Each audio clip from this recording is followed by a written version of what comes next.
Hello everybody, my name is Grim Reaper 2458 and welcome back to another video. I'm going to be doing something a little different. It is going to be a mod-along. I have a blaster to the side of me, which I'm going to show what it is and obviously how to modify it. So, a couple things to take note. This might be a long video. I might see if I can edit some things out. I have to play with the editor I have. It's really weird on how it's platformed, but that's not your fault or my fault. So, what blaster are we going to modify? Well, obviously by the title and the thumbnail of the video, we're going to be modifying the 2011 Dart Tag Swarmfire. Sorry, 2010. It's a very nice blaster. The handle is very nice, the trigger pull is nice, the grip is nice, and the stock length is nice. I actually do have another one of these, but if you recall from the thrifting video, episode 7, this was in there, and I'm just getting around to modifying it, and I didn't want to publish another show-offy video again because it might seem like I'm running out of ideas. So I want to do something a bit different. If you like these kind of things, then please leave feedback, because feedback is always great, whether it be positive or negative. It really does help me to produce the right videos that you guys want to watch, not what I want to make. So excuse the mess of the workbench right now, there's some things going on. So the things we're going to need for this modification are obviously a Swarmfire, with or without the stock, a 21 amp micro switch, a number 0 size Phillips head screwdriver, pliers, wire cutters or snips. Sorry, I don't really have this prepared out. Wire strippers, a soldering gun and station, obviously with that solder, and if you do want, a solder sucker. Also 18 or 16 gauge wire, it works perfectly fine either way. A female XT60 connector, and this is a bad example, but a 2S LiPo. If you want to learn more about LiPos, I'm going to provide links to what a LiPo is, how it works, and how to do it safely, how to charge it safely, all that, because if you just jump into charging them without knowing anything, you could kill the battery, you could burn your house down. They're not fun to learn on the spot. Also, I'd recommend some various sizes of heat shrink, and I think that's about it. Actually, hot glue gun. So that's all the tools you're going to need, and materials. So let's get right into unscrewing the blaster, which I'm going to cut out. But I will talk some important stuff. So to take the stock off, you just push this out. And with the battery door,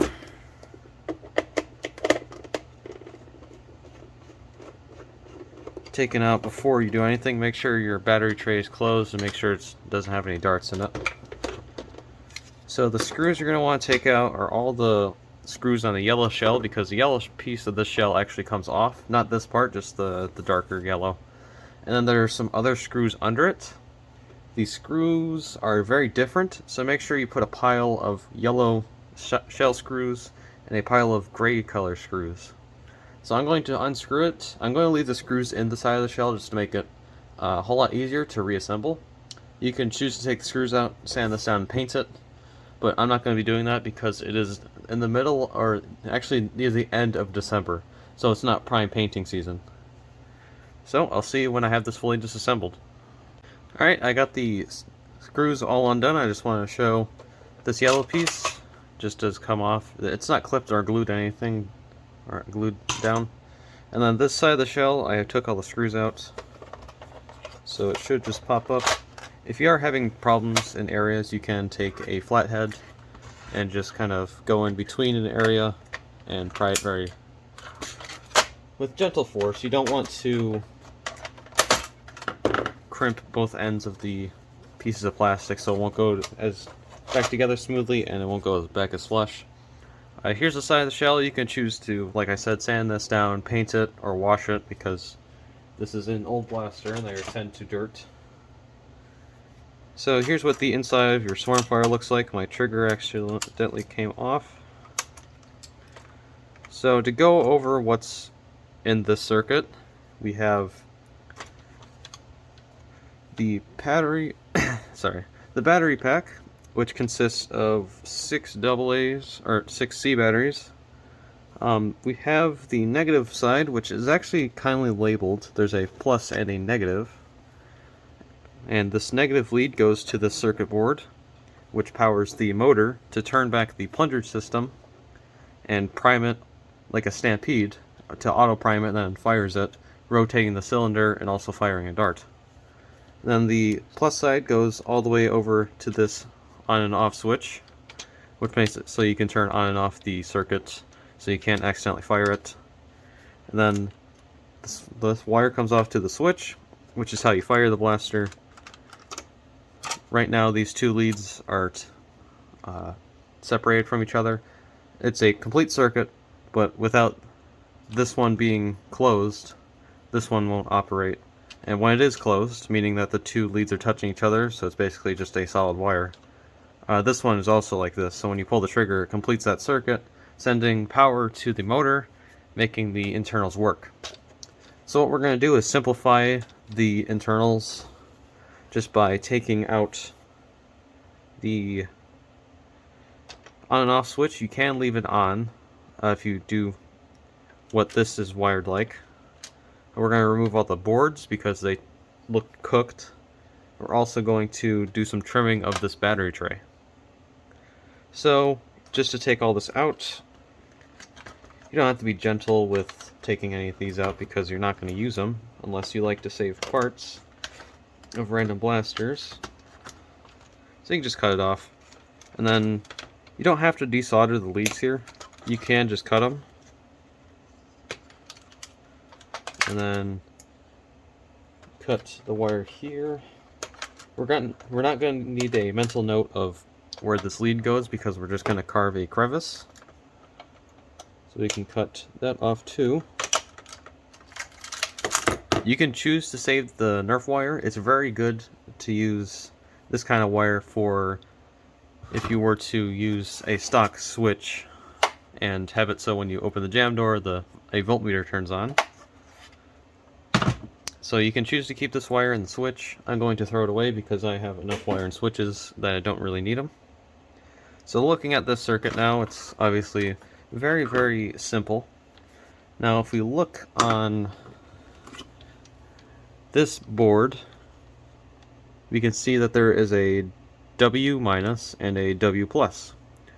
This means that the positive side of this motor is on the right side and the left side is negative. So you don't have to do this unless you have very good memory. There is also a plus right there, but I'm going to draw a plus here, a terrible plus, and a minus. So I can just look at this and say, oh yeah, that's minus, without having to look at the embossed plastic. So I'm going to desolder this with... Now you can desolder things in various ways. I actually don't have my soldering iron on, so I will be right back when that turns on. Alright, I got my soldering iron heated up, and the way you know it's heated up is when it just melts the solder, like that. So, there are many ways to desolder. You could, if you're very careful, just cut all around this, and then just lift this up with a pair of pliers underneath it, heating up the solder and just raising the pliers up, removing the excess circuitry, because all we want to do is expose the tabs that have been soldered here.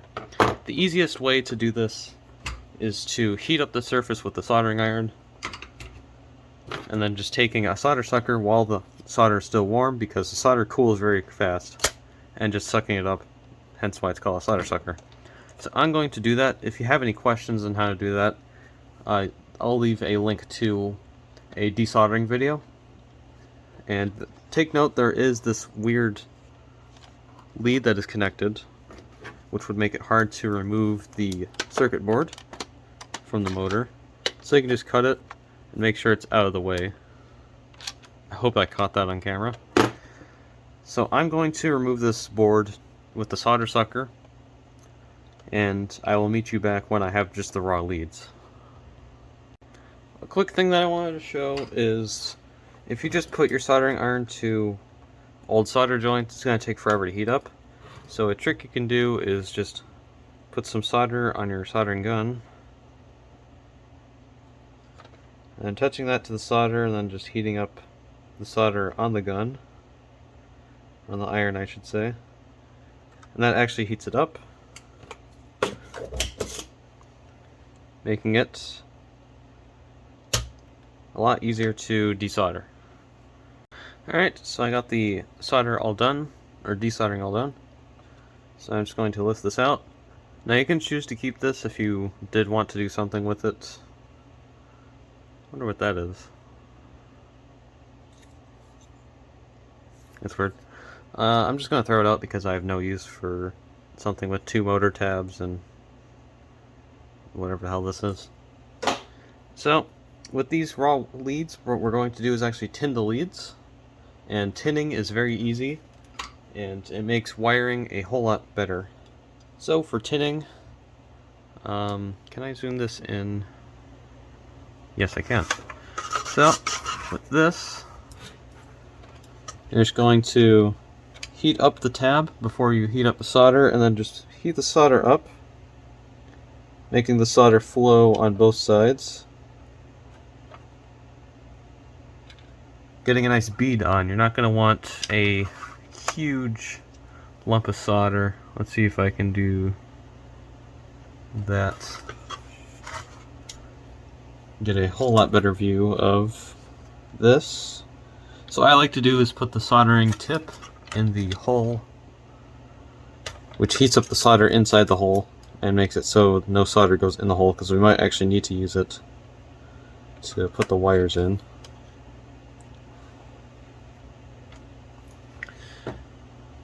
Alright, so I got these leads all tinned up.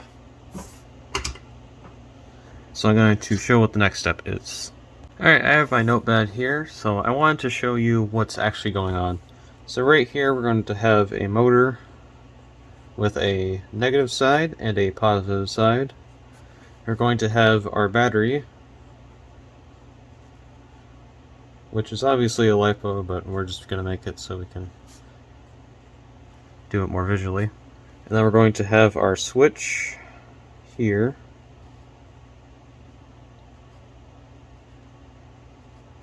Now if you did notice on my micro switch, I did take this lead off. You don't need it in this circuit. You can choose to get rid of it, or you can choose to keep it.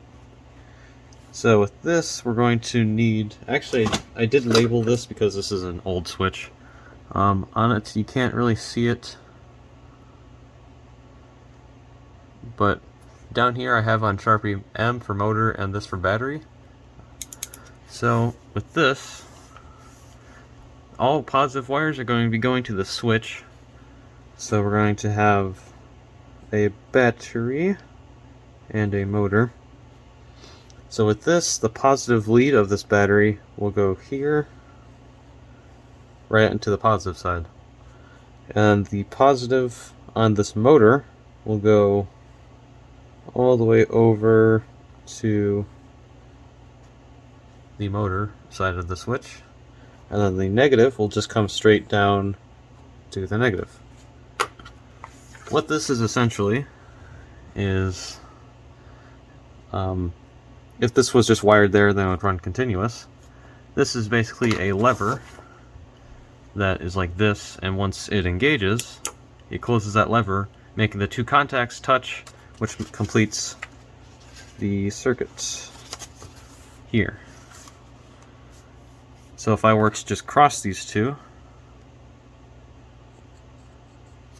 that would just be a big complete circuit with a useless switch. So I'm going to wire this up and show how I do it. Obviously I'm going to skip some parts that take a lot of time because I don't have time right now. So what we can do here is take our wire of choice, which mine is 18 gauge, and Let me zoom out a bit.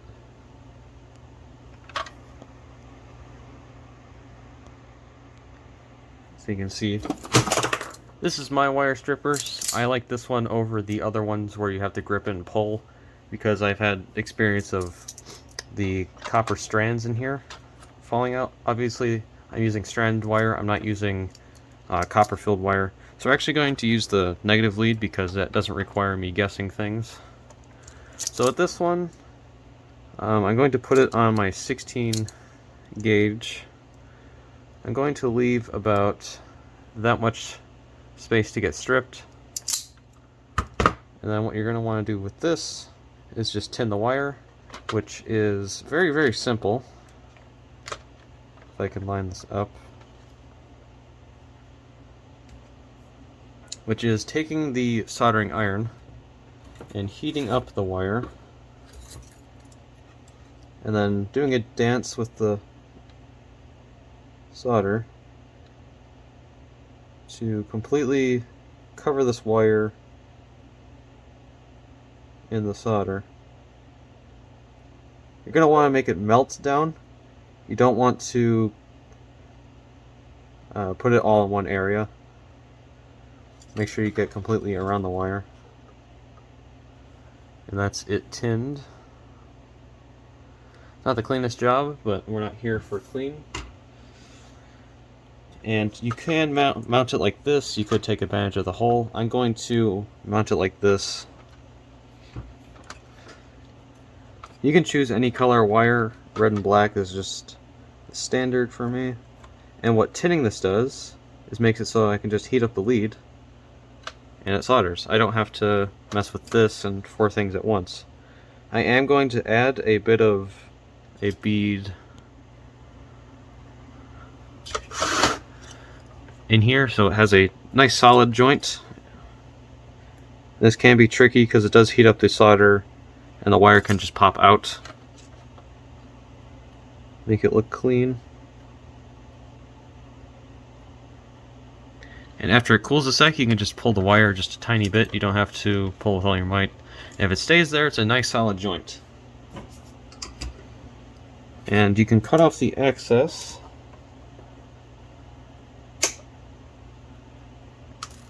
So we just have a nice, flush, strong joint.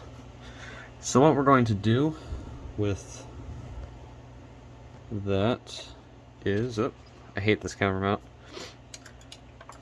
Decide a certain length. So our battery is huge. Honestly, it's way too big for this. What I like to do is measure out a certain length so I can just put the battery in. So I'm going to get a different battery, which is a standard 2S LiPo battery that you might find almost anywhere, but I know Out of Dark sells them. I think Foam Blast does sell them too, which is this graphene 9.5 LiPo. So you can just set it in there and kind of measure out how far you want your connector to be. But for time's sake, I'm not going to be showing me drilling into this tray, because what we need to do is cut all this access out, cut all these weird tabs out, cut this out, so this can lay nice and flat and have tons of room for bigger batteries. We could solder to this joint and then take advantage of this, which I actually might do because I have never done that before. Just taking advantage of these 2 leads and then pulling them out. But I feel like that's a whole lot harder to do because they could cross, and it's not something I'm willing to do. But I will show how to take these out very short because they do take a lot of pulling and time. So with this, you're just going to take this, desolder it. I'm not following my own step of... I hate the focus on this camera. Doing that.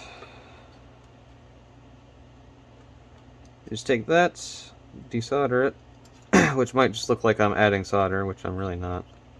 This is where you get your pliers and pull out the wire that you cut. And then taking the solder out.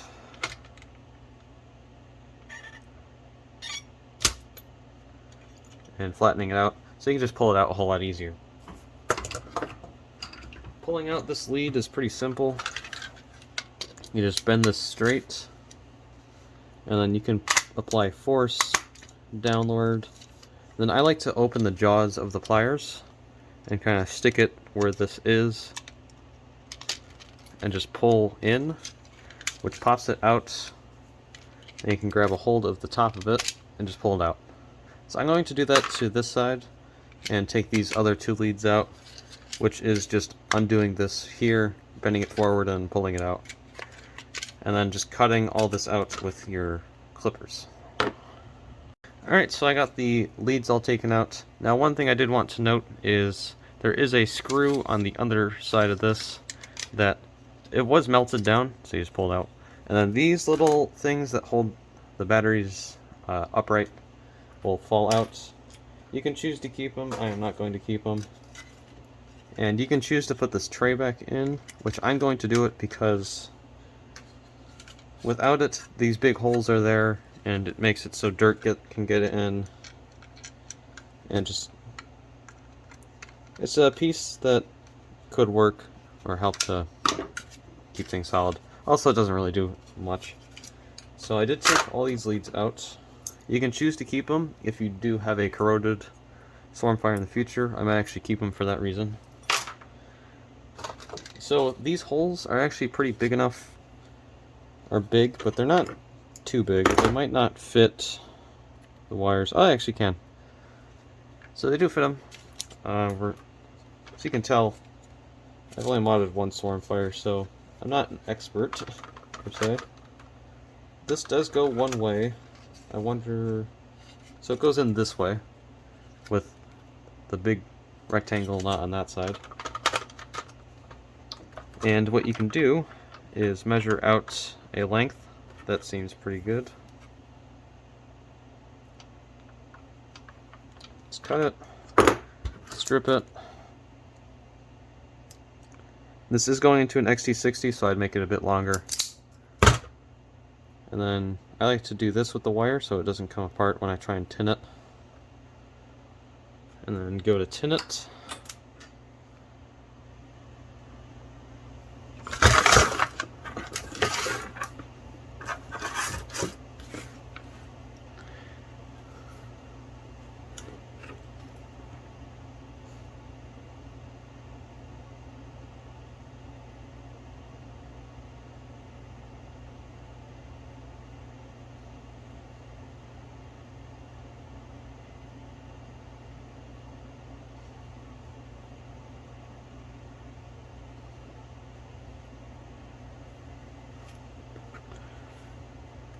As you can see, tinning is very boring.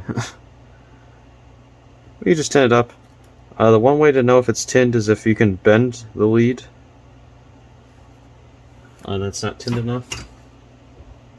But if it's solid, you can't really move it around, then you got a good joint.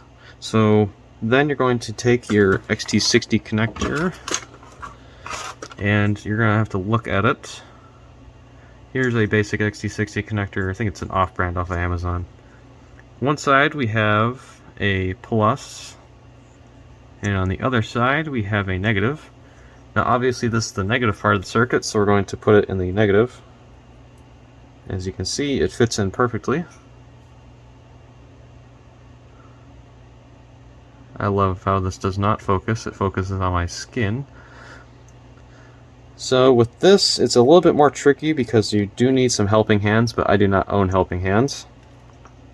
So you can lay it flat, but then it comes out. So what you're going to want to do is heat up this surface and just keep adding solder. And then push. You can heat up the solder and just go like that, which will force the solder down, making it a stronger joint.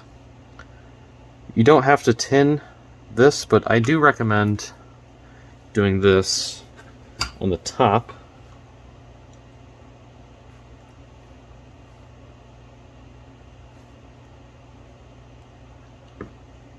Making a kind of a cup, which will hold it.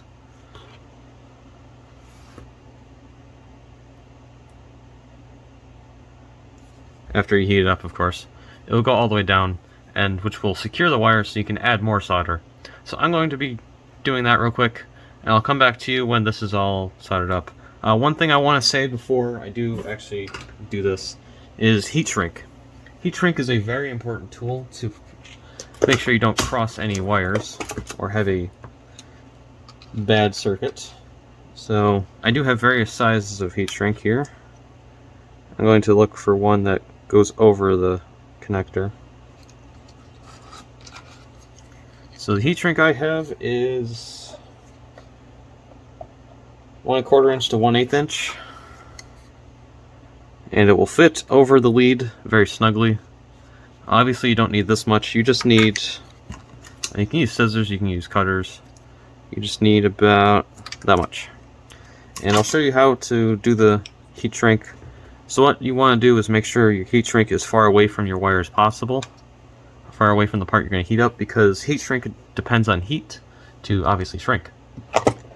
So I'll solder this up and then show you how to heat shrink it on. Alright, so I got this all heated up and put through. I realized that I need to put this actually through the thing before I do this. So make sure you don't do my mistake. But I'll show you the basic steps of adding heat shrink, and then I'll obviously desolder it. So I have a small lighter here, and this, you can flick the lighter on and put it under this, which will obviously shrink it, and then making sure that if you pull it, it doesn't come off the part that you're heat shrinking. So I'll fix this little issue here, heat shrink this, and then I'll show the rest of the wiring. Alright, I got it all soldered up the right way. What I'd recommend is routing the wire before you actually put it all in, just to make it so you know how far your length is. So I have the piece of solder here, or the piece of heat shrink. I'm going to do this, making sure not to burn the heat shrink, which is an unnecessary thing. You just have to get pretty close. You don't actually have to touch it with the flame. You can do this with a hair dryer or a heat gun, which is a better way of doing it, but this focuses on has a more precise area. So you're going to want to do something like that, where you can see where the lead is and the wire, you can't pull it out. And what this does is, pretend this is a raw wire. If this was open and a raw wire hit that, it would potentially short the circuit. It can do a whole lot of bad. So with this, it's a nice insurance, and it covers the entire connector piece right here. So I'm going to show how to do the rest of the circuit.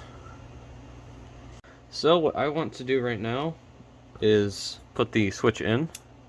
Now my switch has a cut arm, but what you're going to really want to do is measure out how far your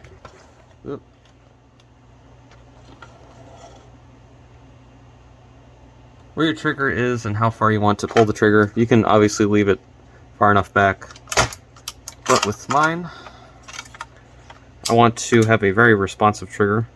Now there's many ways you can do this. It doesn't matter which orientation you do it.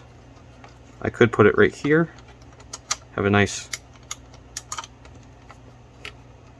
clicky response there, which I'm actually just going to wire it like this. So a way to do this is to make sure your trigger is fully seated, because the Swarmfire trigger likes to spring out. And I'm going to shave this post off right here and shave this post off, and then put this in with some hot glue. So I'm going to just cut this not too far down, because I might be able to potentially use it to hold the trigger in. That was just to clear this side of the lead, which I actually do need to desolder a bit.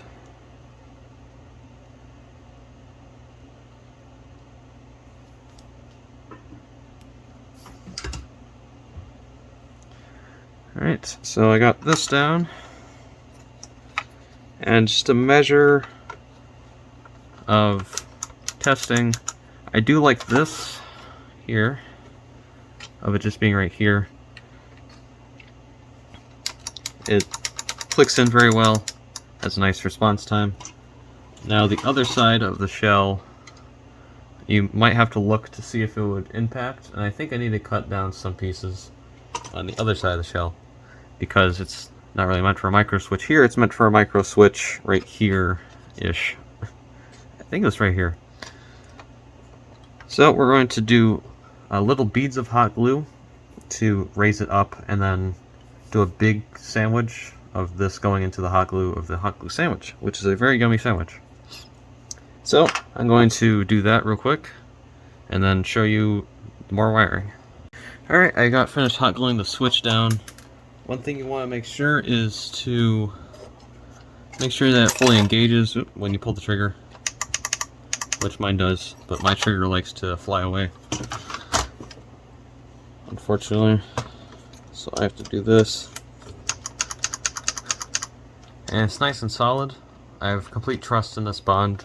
What you can do is take some Nerf screws, preferably long shot. Internal screws actually work pretty well in here, or Raven shell screws work really well. And you can anchor this down even more, making it so it has a thing to grab on if it gets torqued. It has two posts that it can be grounded to. Mine works. I can lift the blaster up with the switch, so I'm very confident in that switch. So I'm going to show wiring this up. So I did label back on it, because it is on the other side, a B for battery and M for motor, so we know which leads go where.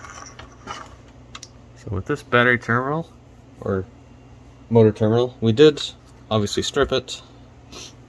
So we're going to get a length of red wire. We're going to strip it, I mean.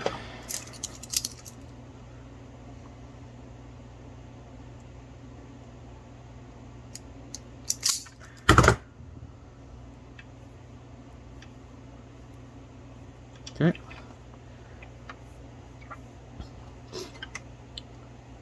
Then we're going to tin it. I like to remember a little thing: cut, strip, and tin, which actually does help, because sometimes I forget to tin and I wonder why things aren't going well. Alright, so that was actually pretty easy to tin. So we're going to move back here with this freshly tinned wire. And we're going to do what we did on this side, but on the other side, like this. And we're just going to heat up the surface, because we obviously have solder on both sides, so it would want to stick to each other.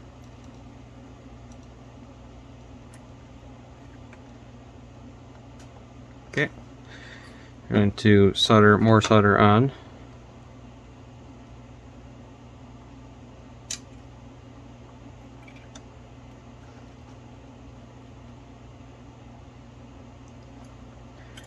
Yes, this is very boring.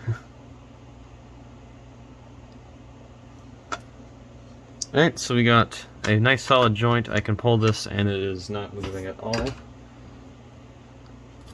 The reason I pull that is because if you have a loose joint, it won't work as well. And obviously, you don't want that. So we're going to cut this a little bit off. And then the Swarmfire has some very convenient wire channels. You can put this under here if we just lift this up, move it under like I did with the black lead, and then move it back, which holds the wire down. And then it has these little posts here that are actually separated, and you can choose to go through whichever one. It doesn't really matter. I'm going to use the first one, and then we're going to go to the motor lead, and we're going to measure it out to there. And you can either try and stick the wire through the hole that's in here, or do like how we did on the motors, putting it on the side.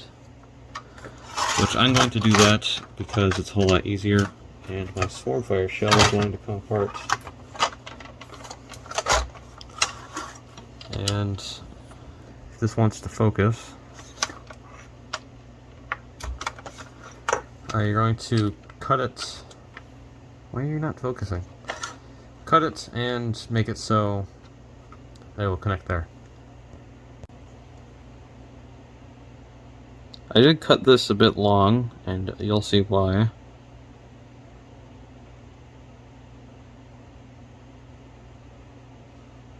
Okay, that's really good.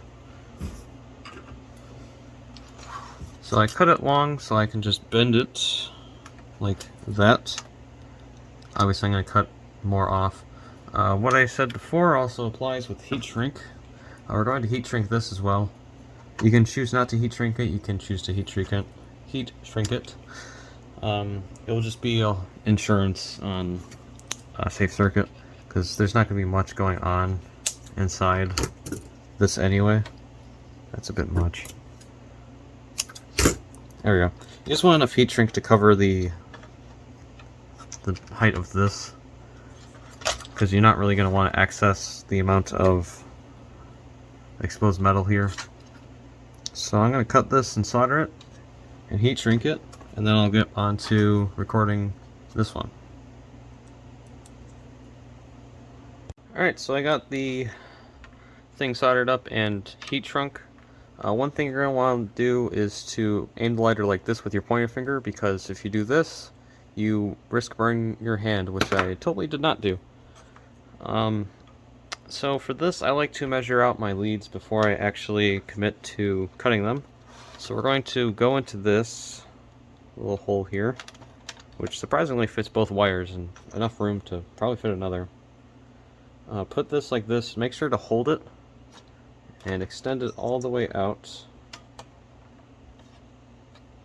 And then you can route it. This is to make sure you don't have too much access or too little wire, because if you have too little wire, then you're just wasting materials, and that's good for nobody.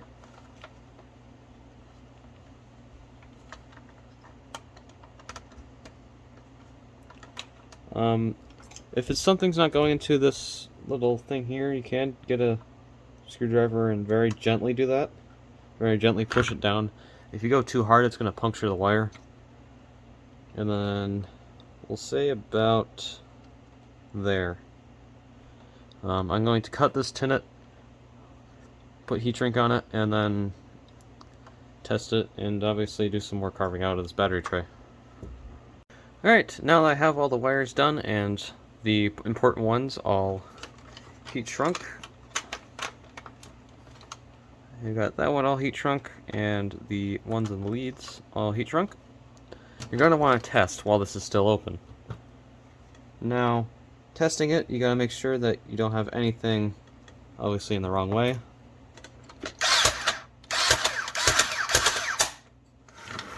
This is working perfectly fine. What the LiPo does in the circuit is basically increases the rate of fire. It doesn't actually increase the power because it's spring powered. You need to replace the spring with an aftermarket spring, which I don't think there are any springs anymore. I think they used to be sold and then they were not sold anymore because it was made by Monkey Mods. I completely forget. But this is obviously nice and working. So what we're going to do is carve out this battery tray so I can fit something like this or something like this in it. So what we're going to want to do is, I'll mark it off with a pencil. Carve, well, that's terrible. Carve this stuff off in the middle. It's very simple. You just take snippers where you cut them, and then you can bend them with the snippers or you can bend them with pliers to get a better grip. So I'm going to spend 2 minutes doing that. Show reassembly, and have a final firing overview of the Swarmfire. So I did carve this out, and it doesn't obviously look pretty. What you can do is add felt and then have some spray glue and put the felt in. I actually do highly recommend felt because it prevents the battery from scraping against all the sharp contacts. I tried to get it as good as possible, but these cutters aren't very, good for this. So I'll see if I have any felt. If I don't, then I don't. I highly recommend you get some and spray glue it on. Sorry if this is kind of like cobbled together. I am very tired. So I'll put this all together, show it firing, and then, obviously, overview of it. Alright, I got the Swarmfire on the floor. What I'm here to show you is you do need to cut this side of the shell. And once I do put this on, I will show you where and why. So right here we got a bow going on, and I can't push it in. That is because of the switch placement. Where the switch is on this side is it's impacting right here on this hexagon, and I might need to cut these two circles down. And then it should sit very flush. If it does not sit flush, then you're going to need to look in between the shell and see what's hitting the switch or if it's hitting something else. Got the other side of the shell trimmed up. I trimmed this little hexagon and these two little posts with a pair of wire cutters because it cuts cuts plastic pretty well. Also cuts wires pretty well. So then we see it's flush, and it will make a very easy reassembly. If you do happen to misplace the screws, the long one here will go in this hole, and then the other long one will go on the top hole, and the rest of them go in the other gray parts of the shell. When fitting your LiPo in, you might experience some issues. You can cut the ribs off of here if you have a bigger LiPo like I do, or if you just want the insurance of having a bigger battery tray. These aren't really necessary, it's just to hold the old C cells back in, which obviously we don't have them anymore. So I would just cut them off. Alright, I got the Swarmfire here, loaded with Adventure Force waffle darts. As you can tell, I actually really like these darts. So the only thing you're going to notice about this is the improved rate of fire. Before it would turn, fire, turn, fire. This one has a whole lot faster rate of fire. Like I said in the video, not in the video, what I said in here is it's not going to improve in performance. This mod is basically rate of fire. So I'm going to fire this off.